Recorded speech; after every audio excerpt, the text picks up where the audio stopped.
Assalomu alaykum kuzatuvchilar. Mana biz Kempo sport klubi yana bir yaxshi kun ulash maqsadida 25-mart kuni 15 kunlik ehson e'lon qilamiz.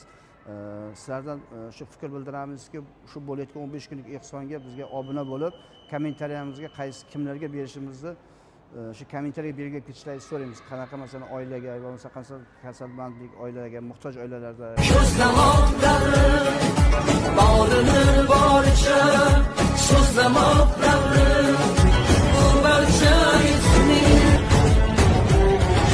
bugunning qadrini bilmoqlik uchun eslasak yaxshidir o'tgan kunlarni.